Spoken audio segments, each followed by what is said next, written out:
Sorry I'm late. Sorry I'm late. I'm here though. Sorry I'm late. I'm here though. What's good?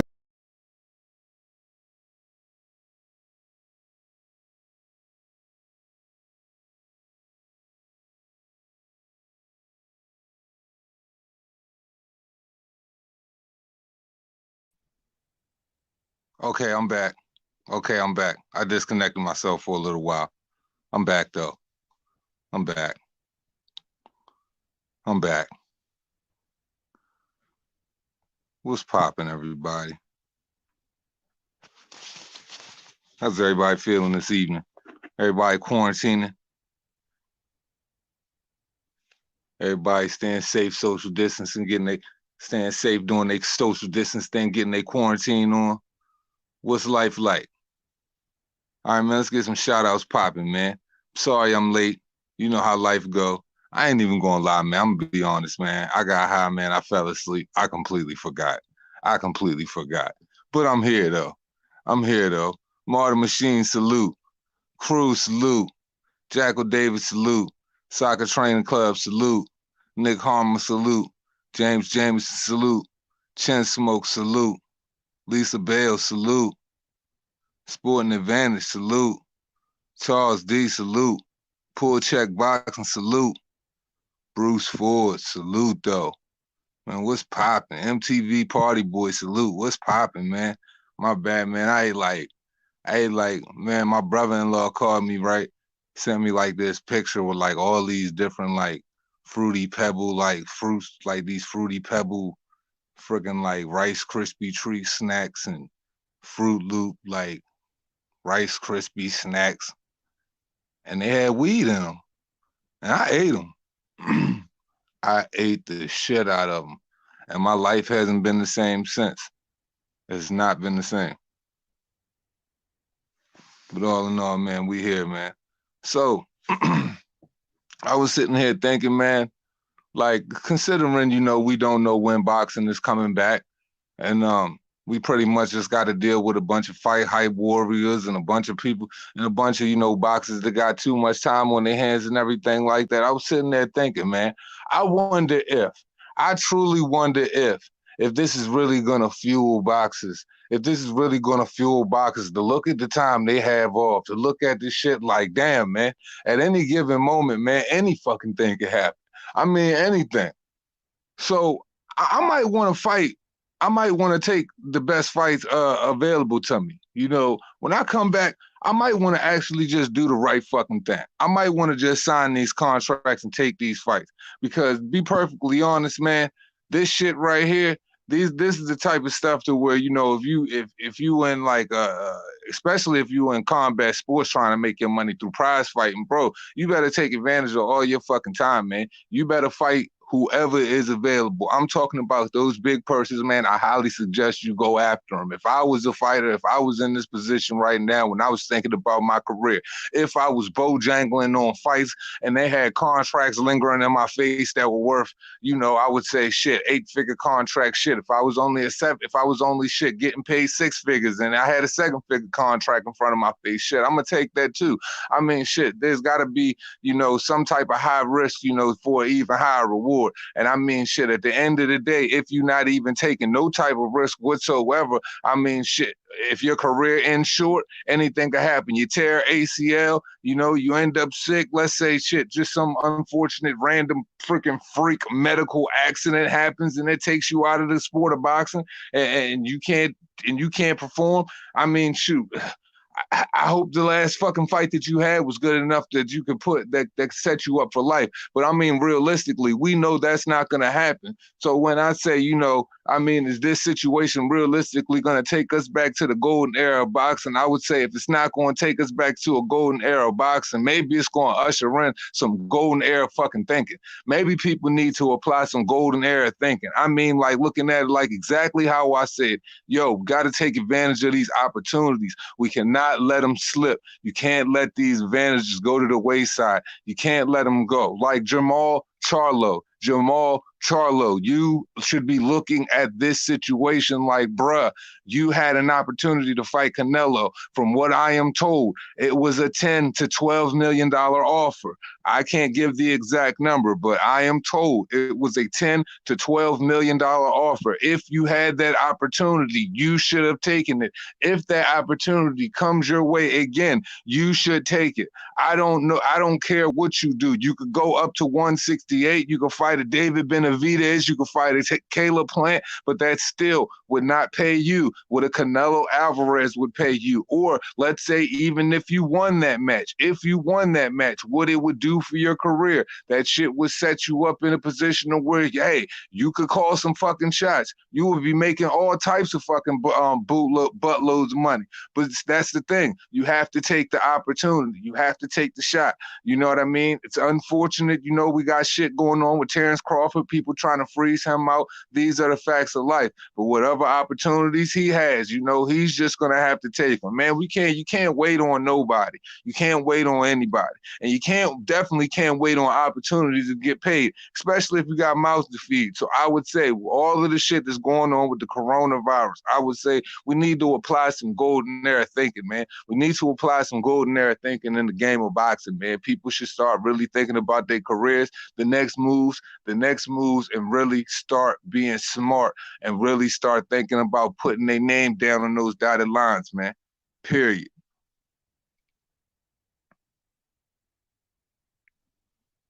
Exactly, Paul Check. Even if you lose, it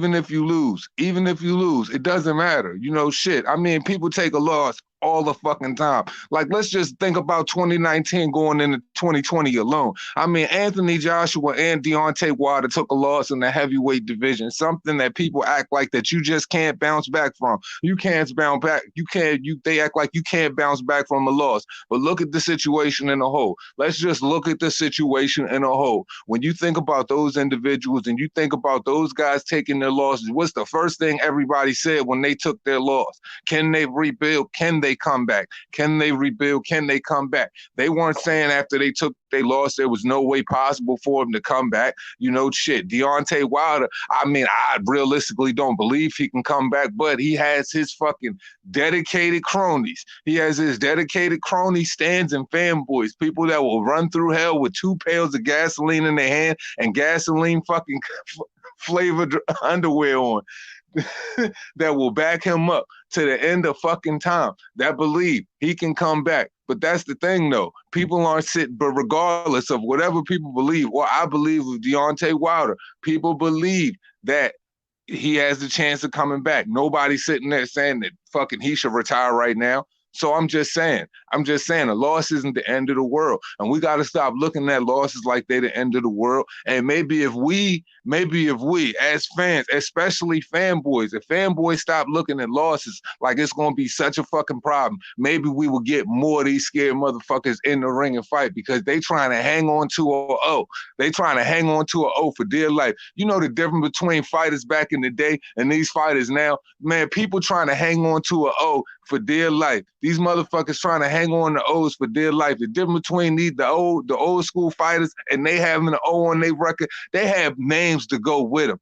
I repeat, the difference between the fighters now with O's on their record and the fighters back in the day with O's on their record, they had names to go with them. They had names to go with them. And with those names to go with them, man, I mean, it was some all-time greats. Not like these dudes. These dudes just got O's on their records.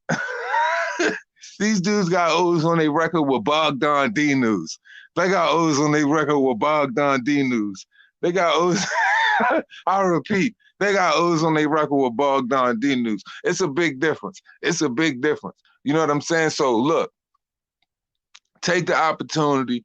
Be great, because if you think about any of these other fighters, man, if you think about any of the fighters that you truly love, that you were raised on, that you watched and see were young, that you know shaped your career in love and boxing, all of them dudes took L's. They all took L's. Shout out to all the real ones in the chat. Bow, bow. Carlos Rosado, salute. LeBron, salute. Red Glove Militant, salute. Okay, let me put this link in the chat, man, for anybody who wants to come in here and talk to your boy, man. You know, it's an open door policy, man. My doors is always open to the public, man. They're always open to the public, and they open to fanboys too, man. If y'all need some fucking mental rewiring, don't worry, I got you.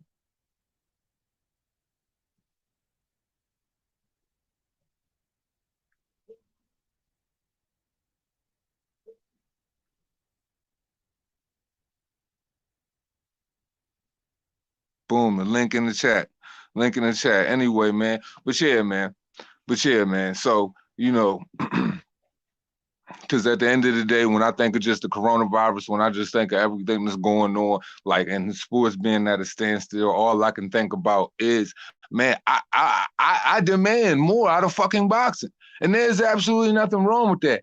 I should have the right to demand more out of the sport. And when I speak on this platform, I should have the right to demand more out of the sport. I should have fucking I should have a legion of subscribers that should feel some type of way. They should be passionate. I would like to think that individuals are passionate. They care as well. So when I speak on this shit, I speak on this shit. Don't think that I'm speaking. I might be speaking on it from a place of selfishness. I repeat, I might be speaking on it from a place of selfishness. And let me explain myself. When I say I'm speaking on it from a place of selfishness, because I could give a fuck less at the end of the day what you getting paid, because it's their job to watch over their money. I could give a fuck less of what they feel about if I say that they ducking somebody, because shit, you supposed to be a prize fighter. If you call yourself a champion, you should be fighting the top guy. But as a fan, as a person that's passionate about the sport, and as a person who cares about the direction the sport goes in, yeah, I have the right to be selfish and demanding top-notch fights. I should have that right. I shouldn't have to go fucking look, sit down, watch events where they're, you know, A guys fighting fucking C-level guys. Like there's this guy that probably came from somewhere in the mountains in Nicaragua or some shit like that. They dug up that fucking probably touched boxing gloves 2 weeks ago, and they just throw them in the ring. And you know they throw those types in the rings with your Danny Garcias. They throw them in the ring with your Jamal Charlos. You know, I'm even starting to get on. I mean, people starting to have an outcry, definitely a war cry for Caleb Plant, because his ass, he's starting to do shaky shit. Red Glove militant salute, bro. Good with you. Hey, what up? Thanks for having me. I just wanted Hey, to touch on what you were talking about because I'm gonna get back to my dinner. So I'm not gonna be on here too long. But this is what I'm gonna say. A lot of these guys got O's on their record, but they taking L's on their legacy. And about the fans who like to talk about the money. You know, here's the thing. I only talk about the money when it gets in the way of a fight being made. mm-hmm. But a lot of times, like it's used as a deflection tactic to deflect from the real reason why a guy isn't taking a fight. Like with Danny Garcia with the 3 million. Look, these boxers got managers that get paid to make sure these guys get paid the maximum amount of money. You let them do their job. Right. Like you over here working as a manager for free, arguing with people on the internet just because you want to protect this guy's it's like let's be real. Like there's no real reason why Danny Garcia fought Red Cat instead of Crawford. You know, he's ranked in Crawford sanction, you know, the WBO, which is the belt that Crawford is holding. Crawford is a good ass legacy fight. He's undefeated. And it was $2 million more than what he got paid to fight Red Cat. There's no real reason why he's turned down that fight. But people want to say, oh, well, he hasn't fought anybody. Well, who did Red Cat beat? Right. Like you can't say who has he fought, and then he's there fighting Red Cat who hasn't fought nobody himself. You know, and he's at least with Bud, he's undefeated and holds the title. Right. Like you would think that Danny Garcia would want to challenge himself. Yeah, but I don't think he wants to challenge himself. I think here's what I think. I think he doesn't like the feeling of losing because he's tasted that twice, and he's doing everything he can to make sure that doesn't happen again. And if it is going to happen again, he wants to get a whole bunch of money for it. But come on now, you if you're in the sport and you don't believe in yourself, what are you fighting for? Right. So you think with Errol Spence supposedly coming back and not wanting the tune-up fight, and his next opponent is supposed to be Danny Garcia. Like, what do you think Danny Garcia's real aim is in this situation? Is he really going in thinking he could beat Errol Spence, or is he just going in trying to get a check? Because I mean, his actions really don't show somebody that's really trying to go out there and like that's trying to become a unified champion and go 12 rounds to somebody like Errol Spence. Yeah, I think he's banking on the car accident. That's what I'm thinking. Because Bud took a bullet to the head and he's still whooping ass. We don't know what we don't know what effects Yeah. have taken place on Errol Spence Jr. after this car accident. We haven't seen him in the ring since. So I'm thinking he's thinking, okay, he's saying he's not willing to take a tune up. This is my best chance to beat him and make money. I honestly think that's what it is. Yeah, because I was even starting to think, man, that maybe like all of these dudes starting to rally around Errol Spence, man, and starting to put all of this stuff in the media saying that, oh, he's starting to look in better shape, which he might be. I haven't seen too many pictures of him lately, so he might be looking in better shape. But just trying to say, oh, he's in better shape, oh, Errol Spence, he's good. There's nothing wrong with him. He made a mistake, et cetera, just so they can just try to cover up for him, just so they could probably try to continue what could be the lie. Maybe he really isn't all right. We don't know because I just don't think that's just a normal rational thing or rational thinking for an individual just to say, hey, man, screw a tune up. I just got bounced it off, excuse me. I just got bounced it off the concrete, thrown through it out of Ferrari, and I'm just going to jump right into a match with Danny Garcia. I'm not going to take a tune up or anything like that. I think that's kind of crazy. Yeah, and let's be honest, Spence hasn't exactly looked spectacular against elite opposition. He was getting touched up by Brook. Um, and yeah, he stopped Brook, but what was Brook coming off of? An ass whooping from Triple G, a naturally bigger man. Then, a lot of people feel like Porter beat him. And what was the other? Oh, and he couldn't stop Mikey Garcia, who at the very most is a 140 pounder. Yeah, and that was before the car accident too. Yeah, that was before the car accident. So it's like, when it comes to elite boxers, he doesn't really look all that great. And if he's been in a car accident, that very well may have affected his ability to perform. And I would still consider Danny Garcia to be elite. He's just elite with diva mentality. But I think that Mm. Danny has a good chance of beating him, especially if he's not 100%. Yeah, consider him right now. I would say a Danny Garcia is not 100% in the state Danny Garcia, and whatever him being under 100% is right now, compared to Errol Spence's not being 100%, considering that he got thrown out of a car. I would consider that shit kind of night and day right now. I would definitely have to fucking say that. So I would have to lean in Danny Garcia's direction as the fresher fighter out of the two. Now, for Errol Spence, could it just be simply ego? Could this all be just could this just be egotistical banner for the fact that he just doesn't want to lay down because he's already came out in the media and said he watches YouTube. He hears what people are saying about him not being himself and him not being well put together right now. And maybe this might be him just wanting to prove to everyone that you know, he is all right, and it could cost him. I don't know. It could. I mean, we already know that he's not the best at making good judgment calls. Because if he was, he wouldn't have gotten the car drunk, you know. And I don't care what anybody says. Like if you know you're gonna drink, you can make decisions ahead of time that will prevent things from happening.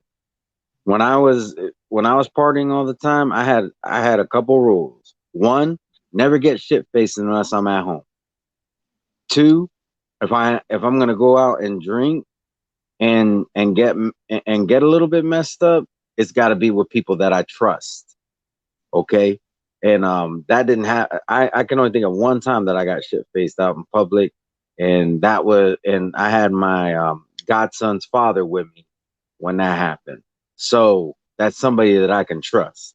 But if it wasn't one of those two situations, I was having a couple drinks, just enough to get buzzed and have a good time, and that's it. You know, he's rich. He could have got an Uber.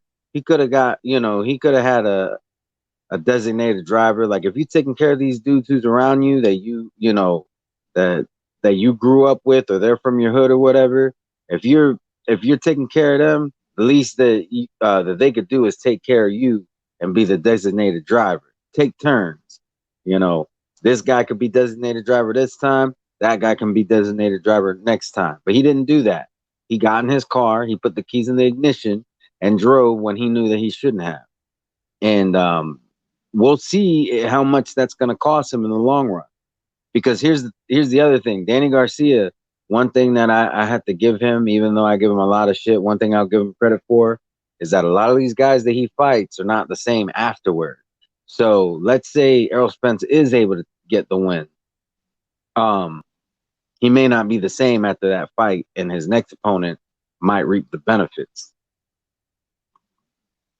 Mm. See, I just think that, I just think that, man, Errol Spence might be putting himself in a position where he might just be losing unified titles, man. And that just might be all from the fact, and it might all be stemming from the fact, and I might just be kind of hard on him, but I'm just, man, look, I'm just making an observation. Once again, I'm not saying that he is, but I'm just saying when I just listen to him speak, once again, and his behavior, I have no choice but to believe that this motherfucker might be a little bit fucked up, man. He might be a little bit fucked up. Half past gone might be an understatement. So I don't necessarily think like Danny Garcia is the smartest decision. And I'm not the highest person on Danny Garcia. I think Danny Garcia is all right. I think that Danny Garcia will give anybody hell. I think he'll make it a good fight for anybody. I think you're gonna have to work for yours with Danny Garcia. But for this Errol Spence right now and all of the shit that he's been through, I don't think that he's really taking into consideration all of the shit that he's really gone through right now and what type of caliber fighter Danny Garcia is. Maybe he has that inflated fucking bubble right now that Deontay Wilder is suffering from, where he might be he might be a victim of his own power. In a sense to where he believed that everybody was running from him in the beginning, so he looking at Danny Garcia like he's light work. He might come to regret it. He might lose unified titles on behalf of that, just for that reason. That's true. I mean, look at Wilder. He fell in love with his power, so that could happen to anybody. If Spence as bought into the idea that he's still avoided, he's ignoring the fact that he got another champion calling him out and has been for a while. He's ignoring that and still acting like he's still avoided. That delusion could definitely put you in a bad position. I'll just put it that way. Like, you're not keeping it real with yourself. You're thinking that you're something that you're not, and that's how some of these guys. Uh, uh, let's take some of these older guys for instance. Roy Jones, at the end of his career, lost to guys he had Hey, no business losing hey, to. Red, hold that thought. What's up with you, bro? What's good? You gonna speak? Or you just gonna sit there and hold your middle finger up? Okay, great.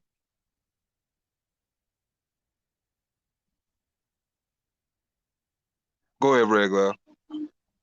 Yeah, I think that's about all I was saying. Like, delusion can definitely put you in a bad position where, or actually, what I was saying is these older boxers like Roy Jones Jr., for instance, he was delusional to an extent, with the fact that he was past his prime and he ended up losing to guys that he had no business losing to.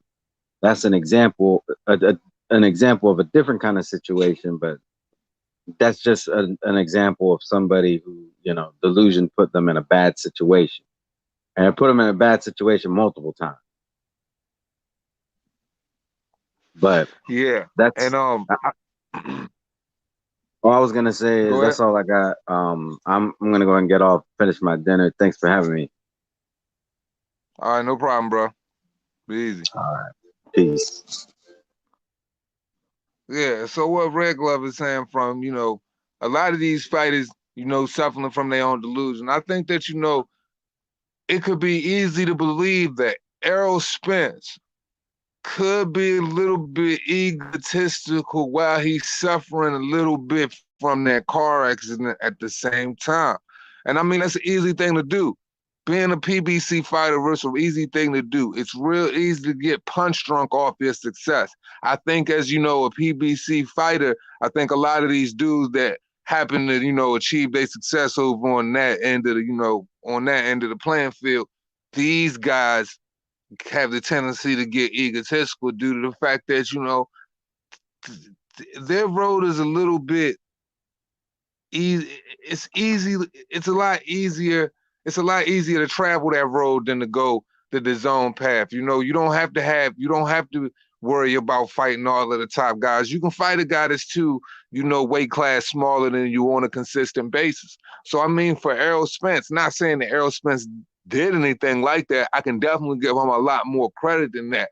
But I'm saying, when you look at Charlo, when you look at Adrian Broner, when you look at both of the Charlo twins, even though I don't put Jamal in the same category, even though I don't put Jamel in the same category with Jamal, but if you look at Deontay Wilder, if you look at the trend of all of those guys over there,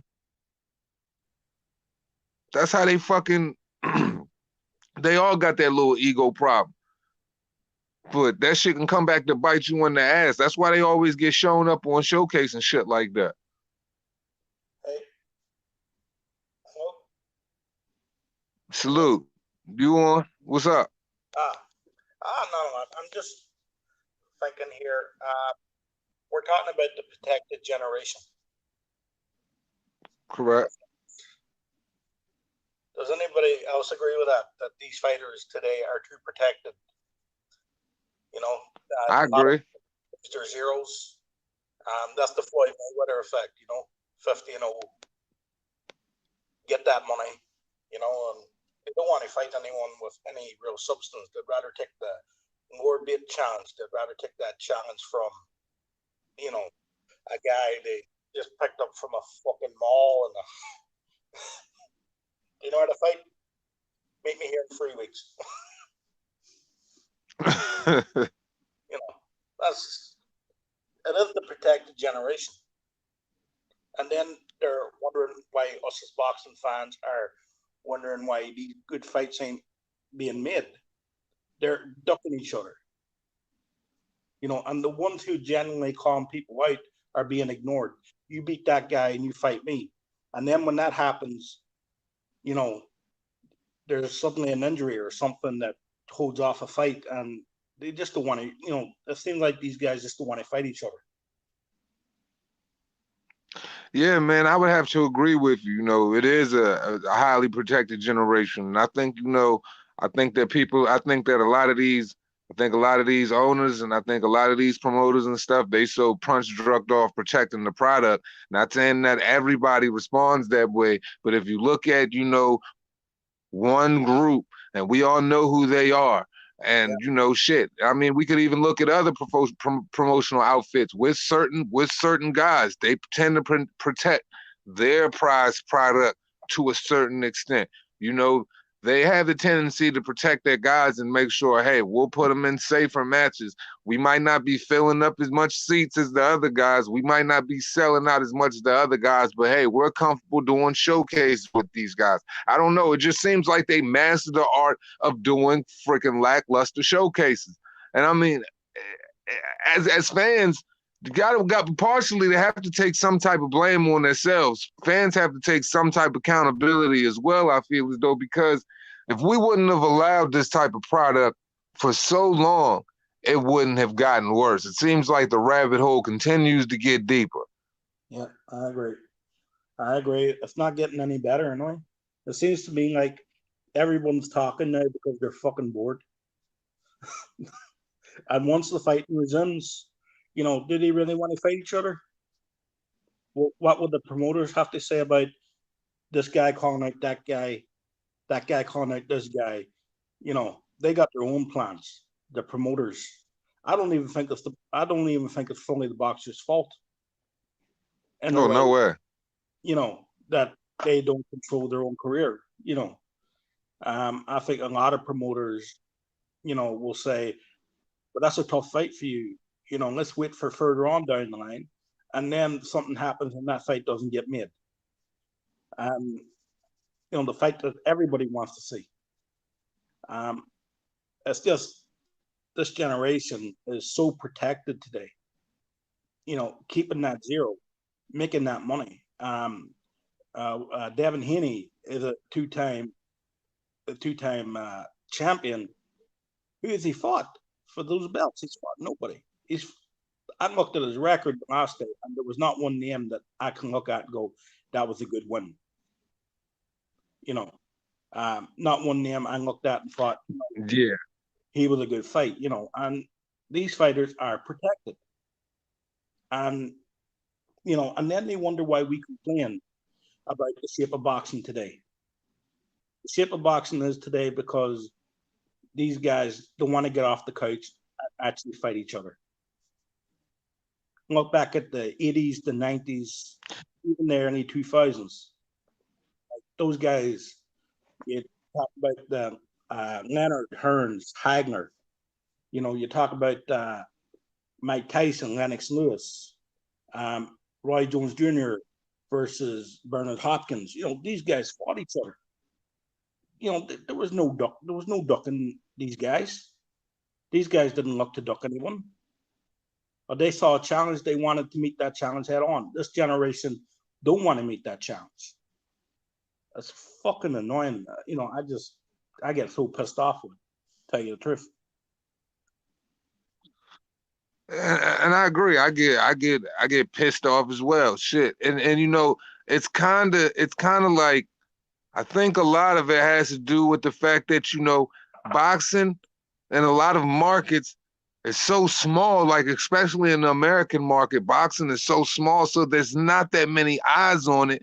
Let's be perfectly honest here. Boxing is a niche sport. In a lot of places, in a lot of ways, boxing is a niche sport. So with having so little eyes on it, these guys have completely, they've just completely robbed it. They've just robbed it. They've ran through boxing and they've done whatever they've wanted. They basically molded it into whatever they've wanted. They've got away with doing whatever they've wanted. They've completely raped the game. And they've done it in such a way that it's in the open that they just blatantly disrespect fans day in, day out. Yeah. With the type of fights that they put on, with the type of fighters that they put in with their so-called champions. Because people don't know, and there's so many different sanctioning bodies, there's so many different belts that'll make your fucking head spin and you throw up all in once, that most casual fans, they don't know what they're looking at most of the time. So if they're looking at one champion, they don't know about another champion, and and there might be two other champions in that same weight class. There might be 4 champions altogether in the weight class at one time. There might not even be one unified champion in that weight class. So when they're sitting there, they're watching it, they're looking at the guy they're going up against. They have no idea that this guy's probably ranked fucking number 60 in the world. They've got this guy out of a gym sweeping floors. Yeah. In some freaking redneck town that nobody's heard of. dressed him up and threw him in the ring and just let him get battered for a couple rounds for a spectacular knockout. They have no idea. Yeah. The thing about it. And Go ahead. go ahead. No, you go ahead. Finish off what you're saying. Yeah, no, I was just saying, like, people have no idea. So it's just like, we're literally, you have to. I just think that you just have to combat so much in the sport, because I mean there isn't necessarily just one wrong thing with boxing right now. Yeah. Also, look at it too. There's no characters in boxing today. Bud Crawford, quiet as a mouse, wouldn't say boo to you. Great in the ring, but wouldn't say boo to you. There seems to be no standout characters that will get the sport in the headlines, in the media headlines. There's no real characters today. I feel like there's no one really standing out as that guy, who can bring in the casual fans, who's actually a good boxer, and I think that's also something to do with maybe if Bud Crawford was a little bit more outspoken, or had a little bit more sharper tongue, or Errol Spence, he's socially awkward. I think Errol Spence has always been socially awkward, before the car crash and after. Yeah, I think he's the Black Forrest Gump of boxing. Yeah. That's a good way of putting it. I didn't want to put it that way, but that's a good way. Yeah, he's the Black Forrest Gump of boxing. Yeah. But that's a good way of putting it. But, it seems to be like there's no characters bringing in the casuals anymore. And that there just, I think boxing today, there's just so many things wrong with. But I call this generation the protected generation. Nobody wants to fight anybody. They don't want to fight anybody. Anybody who has a decent name, who has a decent record, who is a name in the sport. They don't want to take that risk of getting exposed or just getting beat on national TV. They want to take the easy fight, the less money, and that's just drives me crazy. I don't know. I mean, it's gonna get to a point where that fucking shit, it ain't gonna be enough. That's not gonna work. No. That business model is not gonna work for too much longer. You can try to use that shit as much as you can. You can try to milk it. You can try to milk it all day long, but eventually that's not gonna work. In a sport where, once again, like I said, where there's not that many eyes on it already, you can sit up there and try to freaking get away with fighting these tomato cans on a consistent basis. I mean, but people aren't, it's gonna get to a point like, shit, don't coming out to this event, these dudes, and that's it. Because it is that is our money. I mean, who's gonna invest that type of, you think about this. Joshua and Deontay Wilder. That was the super fight, regardless of Deontay Wilder's skill.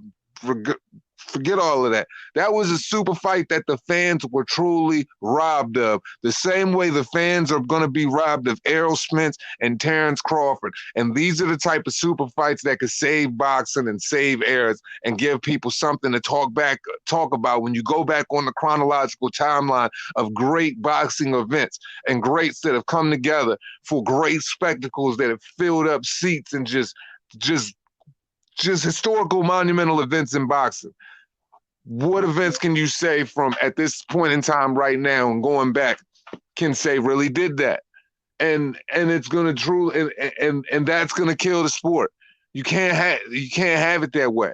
At the end of the day, something's gonna have to give. So Deontay Wilder and Anthony Joshua, for the fans to be robbed of that, to be robbed of that event, to be robbed of the money those guys could have made.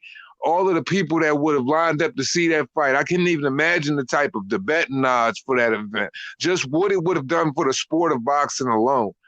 Yeah. you I mean, fans truly were robbed, and the sport itself was truly robbed because in a whole, like I said, boxing needs these type of events. Boxing needs those mega fights. They're not presented all of the time. You're gonna get a good fight here and there, like you'll get a Sean Porter, Errol Spence, you'll get one of those. But Uh, you'll get a Keith Thurman, Manny Pacquiao. You'll get one of those, but yeah. one of those mega fight, those don't come along that often. So you those it's got to happen, man. Yeah, no, no, no, I agree with you. If uh, Deontay Wilder turned down 120 million for that fight. We all know this. Everyone knows this. And the four fights Dominic Rizzo, the two fights with Luis Ortiz, and the two fights with Tyson Fury, he didn't make 120 million. In those five fights, he didn't make 120 million. He could have made 120 million in one fight, which he didn't even make in five fights. Nah, no, he didn't come nowhere near that.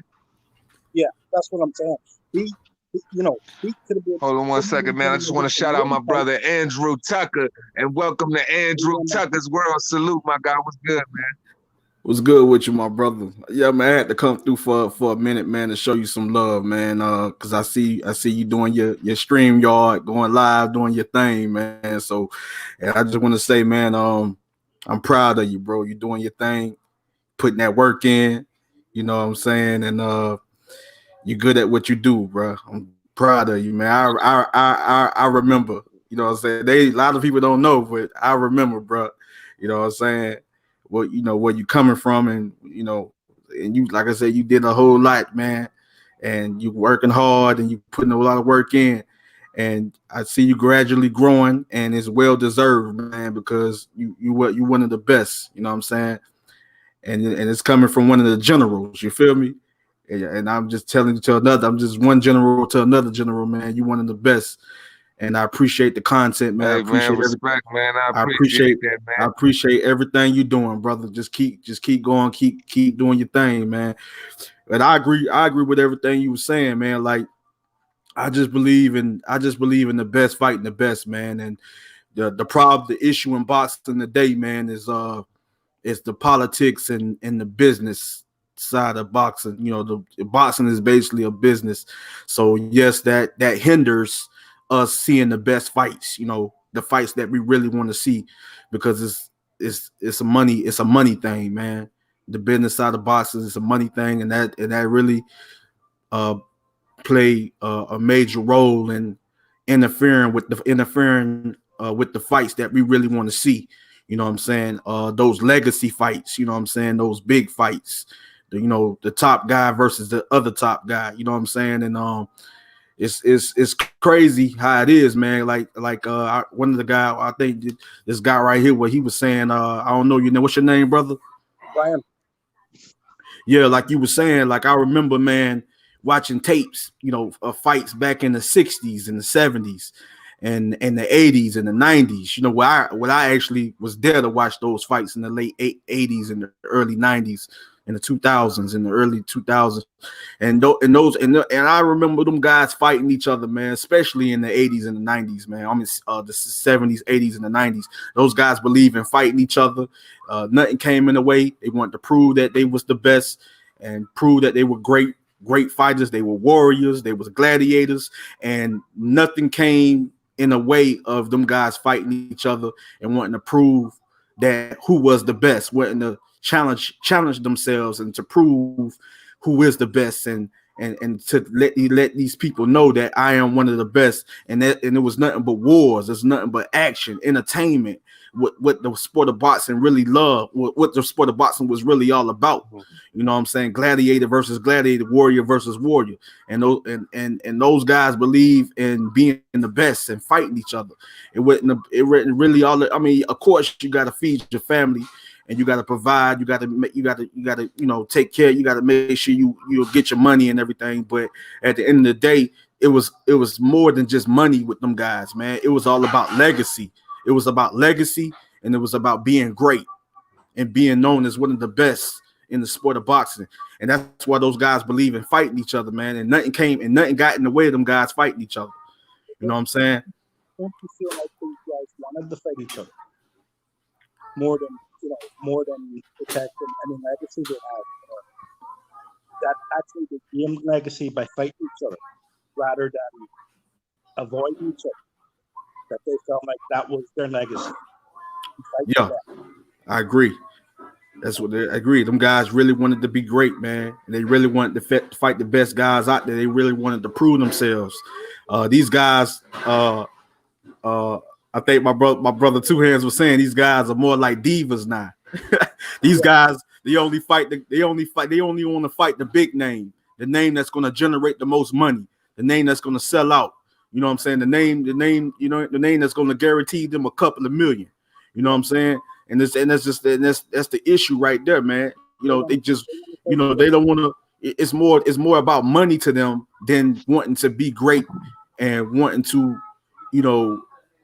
look towards and being great and look towards in the future of being one day, a legend, a legend in the sport. Because how you be a legend, you fight all the best guys out there.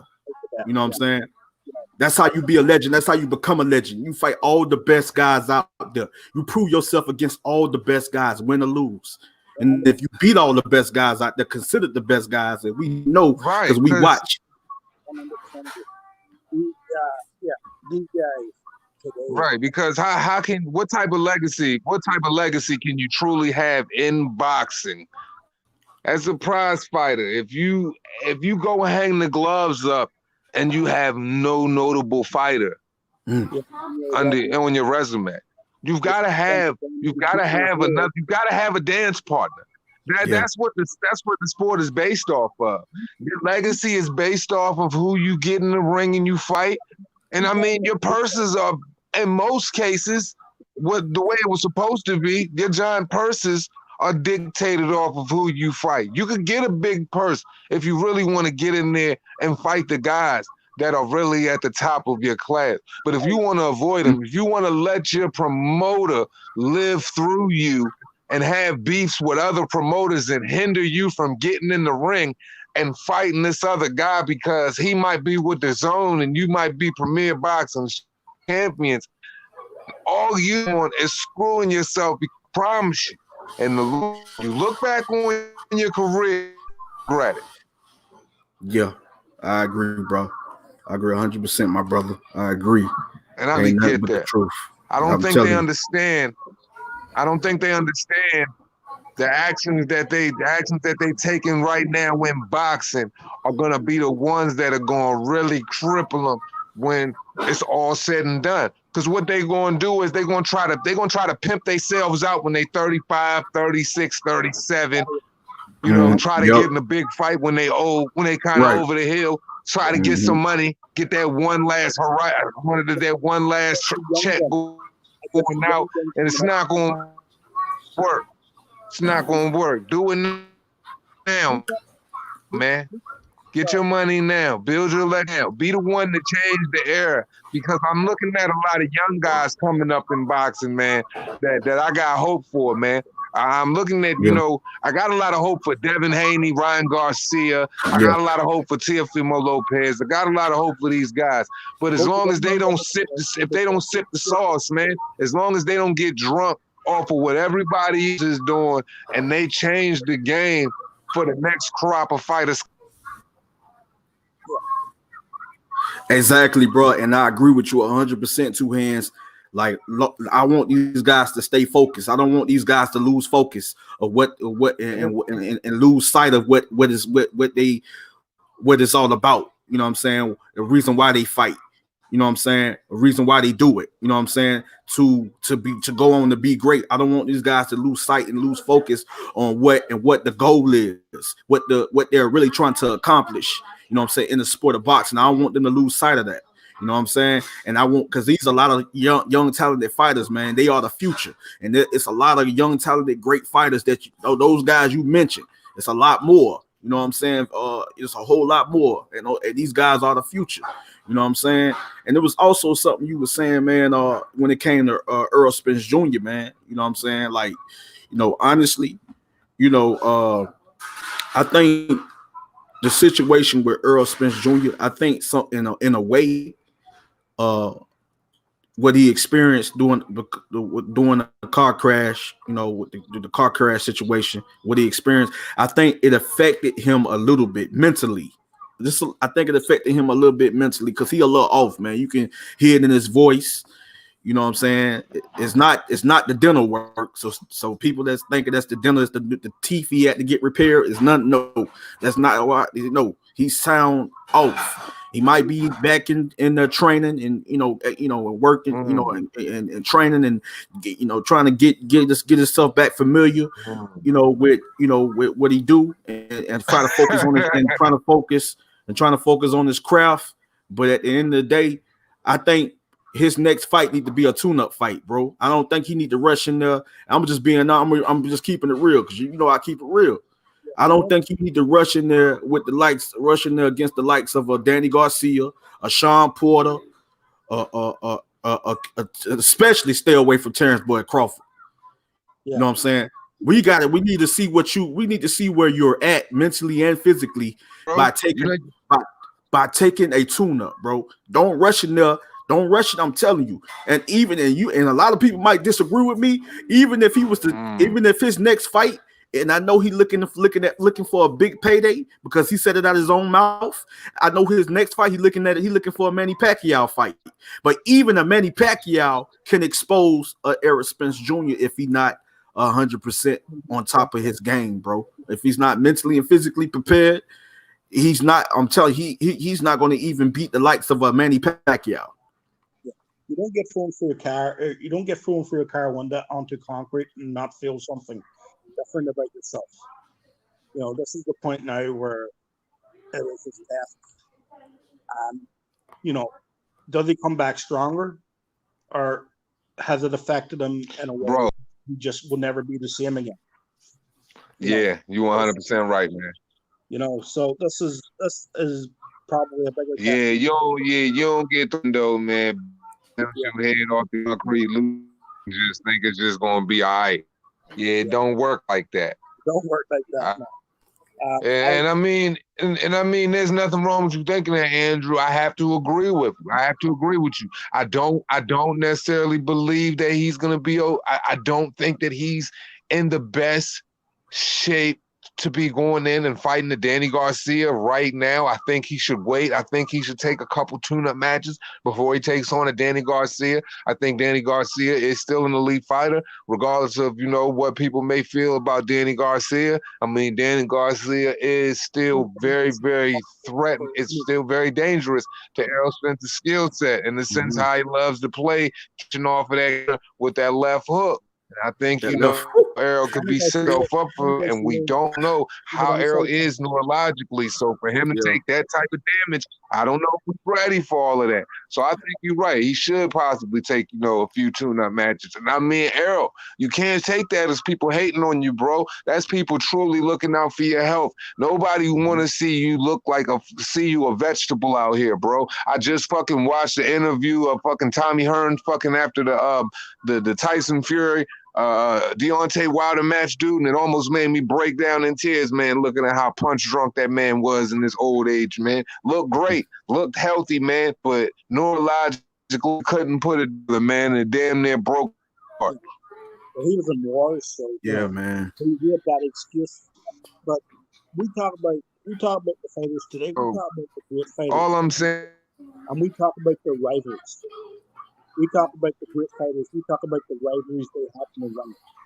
Yeah. That's what makes fighters great. The rivalries, who they fought in the ring.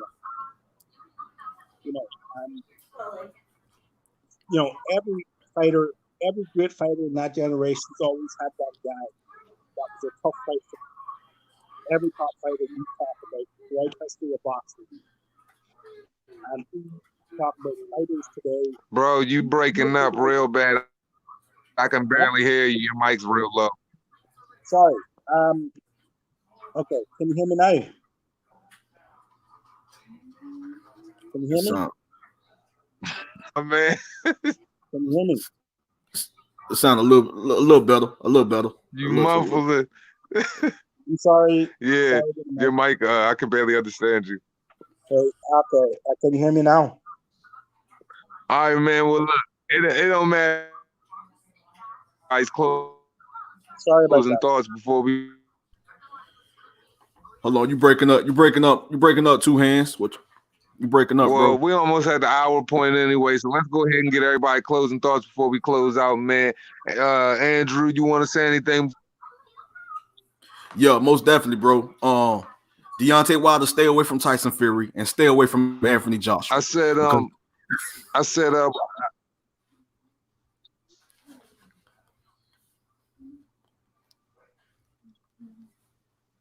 can hear me. Y'all can hear me. All right, man. You want to say anything before you get off here, bro? Yeah, I can hear you. Yeah, I can like hear I you was just saying. fine. Yeah, Deontay Wilder, stay away from Tyson Fury and stay away from Anthony Joshua because you're gonna get destroyed by both fighters.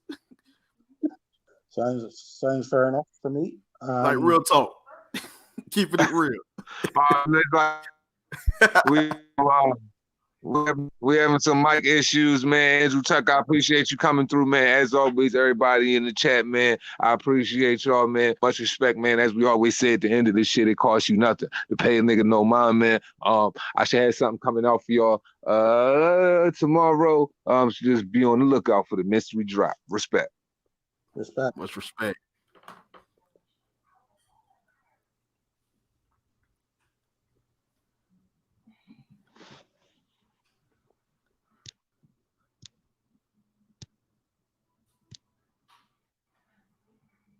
Two hands.